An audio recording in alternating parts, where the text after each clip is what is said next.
3, 2, 1.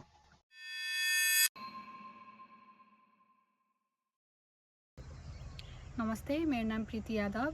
म IS Nepal एलसीजीपीआरको general member. आज म अदुवाको बारेमा भन्न गइरहेको छु। अदुवाको साइन्टिफिक नेम जिन्सबर अफिसिनाल हो र नेपालीका घरमा सायद कमै भान्सा होलान् जहाँ हामीलाई अदुवा भेटिन्न।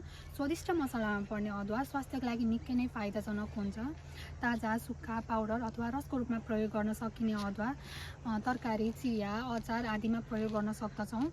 अदुवाको नियमित सेवनले हाम्रो स्वास्थ्यमा निकै नै फाइदा पुर्याउँछ, जुन यस प्रकारका छन्।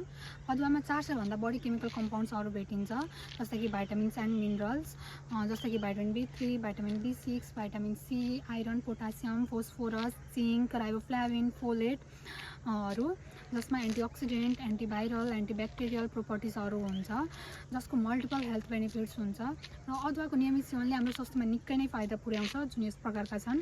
रगतमा सुगरको मात्रा बढ्छ भने त्यसलाई नियन्त्रण गर्न मद्दत गर्छ, साथै कोलेस्ट्रोलको मात्रा बढ्छ भने त्यसलाई पनि नियन्त्रण गर्न मद्दत गर्छ, जसले गर्दा मुटु रोगको जोखिम कम हुन्छ। छाती तथा करङ दुख्ने समस्या छ भने अदुवाको नियमित सेवनले त्यसलाई कम गर्न मद्दत गर्छ।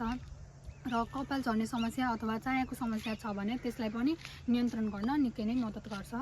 र मानिसहरूमा अपच अथवा महिलाहरूमा पिरियड क्राम्प्स छ भने हामी अदुवा तातो पानीमा मिसाएर पनि खान सक्दछौँ। यसले गर्दा निकै नै लाभ पुर्याउँछ। र रुगाखोकी लागेको बेला पनि हामी अदुवा पोलेर अथवा अदुवाको रसमा मह मिसाएर खान सक्दछौँ। यसले गर्दा निकै नै कन्ट्रोल गर्छ हाम्रो रुगाखोकीलाई। र अदुवाको नियमित सेवनले क्यान्सर रोगको जोखिम पनि कम गर्न निकै नै मद्दत गर्छ। यिनीहरू नै अदुवाको फाइदाहरू हुन्। र यति नै भन्दै म आफ्नो 2 शब्द यहीँ टुङ्ग्याउन चाहन्छु। धन्यवाद।